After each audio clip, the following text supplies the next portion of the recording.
আসসালামু আলাইকুম, স্বাগতম জানাচ্ছি বিবিসি নিউজ আন্তর্জাতিক সংবাদে। শুরুতেই সংবাদ শিরোনাম, এরপর বিস্তারিত।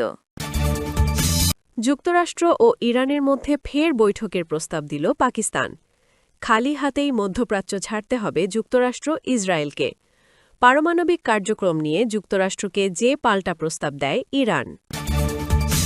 দর্শক, এতক্ষণ শুনছিলেন সংবাদ শিরোনাম। এখন বিস্তারিত।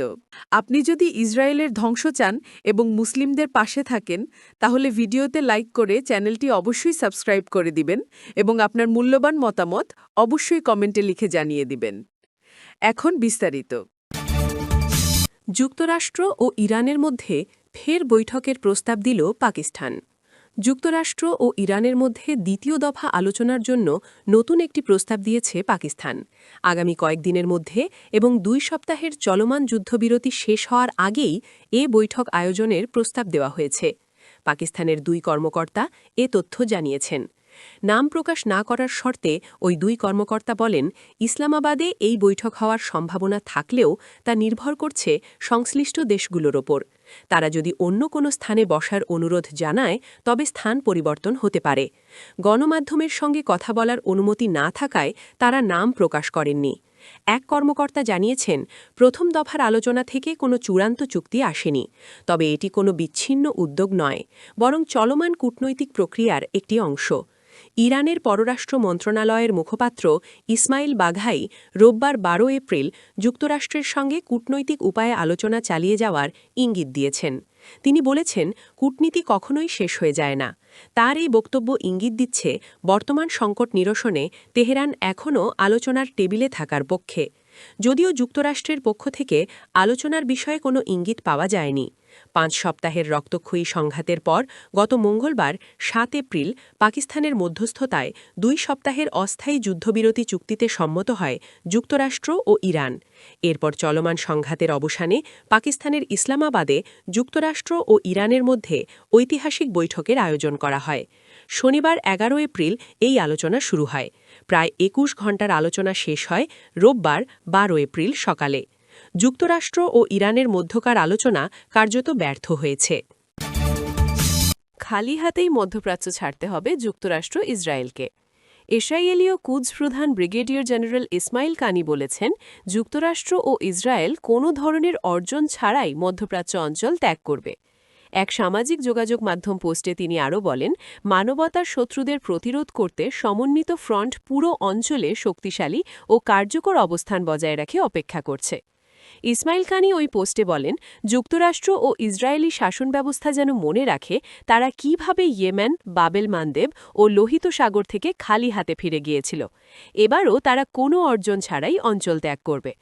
সম্প্রতি যুক্তরাষ্ট্রের প্রেসিডেন্ট ডোনাল্ড ট্রাম্প মার্কিন নৌবাহিনী দিয়ে হরমুজ প্রণালী অবরোধ এবং আন্তর্জাতিক জলসীমায় ইরানকে কর প্রদানকারী জাহাজগুলোকে বাধা দেওয়ার ঘোষণা দেন। এমন ঘোষণার পরেই ইসমাইল কানি এই মন্তব্য করেন। তবে মার্কিন সেন্ট্রাল কমান্ড এ বিষয়ে ভিন্ন অবস্থান জানিয়ে বলেছে, এই পদক্ষেপ শুধুমাত্র ইরানি বন্দরে যাতায়াতকারী জাহাজের ক্ষেত্রে প্রযোজ্য হবে। ইরানে না যাওয়া আন্তর্জাতিক জাহাজগুলো প্রণালীতে অবাধে চলাচল করতে পারবে বলেও জানানো হয়। মার্কিন সামরিক বাহিনী জানিয়েছে, সোমবার থেকে ইরানি বন্দরের উপর অবরোধ কার্যকর শুরু হবে। পারমাণবিক কার্যক্রম নিয়ে যুক্তরাষ্ট্রকে যে পাল্টা প্রস্তাব দেয় ইরান ও যুক্তরাষ্ট্রের মধ্যে পারমাণবিক আলোচনা এখন একটি কঠিন জায়গায় এসে ঠেকেছে। মূল প্রশ্ন একটাই, ইরানের পারমাণবিক কার্যক্রম কত দিনের জন্য বন্ধ থাকবে? যুক্তরাষ্ট্র চাইছে ইরান 20 বছরের জন্য তার সব পারমাণবিক কার্যক্রম স্থগিত রাখুক। তবে এটি স্থায়ী নিষেধাজ্ঞা নয়। ফলে ইরান বলতে পারবে, পারমাণবিক জ্বালানি তৈরির আন্তর্জাতিক অধিকার তারা ছাড়েনি। কিন্তু ইরান এই প্রস্তাব মানেনি। 2 জন ইরানি জ্যেষ্ঠ কর্মকর্তা এবং একজন মার্কিন কর্মকর্তা নিশ্চিত করেছেন, তেহরান বড়জোর 5 বছরের জন্য কার্যক্রম স্থগিত রাখতে রাজি। এর আগে ফেব্রুয়ারিতে জেনেভায় একই প্রস্তাব দিয়েছিল ইরান। সেই আলোচনা ব্যর্থ হওয়ার পরেই প্রেসিডেন্ট ট্রাম্প ইরানে সামরিক হামলার নির্দেশ দেন। সম্প্রতি ভাইস প্রেসিডেন্ট জেডি ভ্যান্স পাকিস্তানের ইসলামাবাদে 21 ঘণ্টার দীর্ঘ এক আলোচনা করেন। তা শেষে ভ্যান্স বলেন, ইরানের সঙ্গে কিছু ভালো কথা হয়েছে। এখন দেখার বিষয় তেহরান কতটা নমনীয় হতে পারে। তিনি আরও জানান, ইরান কিছুটা নমনীয় হয়েছে, কিন্তু যতটুকু দরকার ততটুকু এগোয়নি। পরবর্তী আলোচনা হবে কিনা সে প্রশ্নে তিনি বলেন, উত্তরটা ইরানকেই করা ভালো। হোয়াইট হাউসের মুখপাত্র ক্যারোলিন লেভিট বলেছেন, president Trump, vice president Vance এবং আলোচনা দল যুক্তরাষ্ট্রের সীমারেখা একদম স্পষ্ট করে দিয়েছেন। ট্রাম্পের কার্যকর নৌ অবরোধ চলায় ইরানের মরিয়া ভাব আরও বাড়বে, কারণ তেলের জাহাজগুলো এখন সুন্দর গালফ অফ আমেরিকার দিকে যাচ্ছে। এই আলোচনায় আরেকটি বড় বিষয় ছিল ইরানের কাছে থাকা প্রায় ৯৭০ পাউন্ড উচ্চমাত্রার সমৃদ্ধ ইউরেনিয়াম। যুক্তরাষ্ট্র চাইছে এই জ্বালানি ইরানের বাইরে পাঠানো হোক, তবে ইরান জানিয়েছে জ্বালানি দেশের বাইরে যাবে না, তবে তারা এটি এতটাই পাতলা করে দিতে রাজি যাতে অস্ত্র তৈরিতে ব্যবহার করা না যায়। আলোচনায় অর্থনৈতিক বিষয়ও আছে। ইরান চাইছে কাতারে আটকে থাকা প্রায় $৬০০ কোটি ছেড়ে দেওয়া হোক। ট্রাম্পের প্রথম মেয়াদের নিষেধাজ্ঞার কারণেই এই অর্থ আটকে আছে।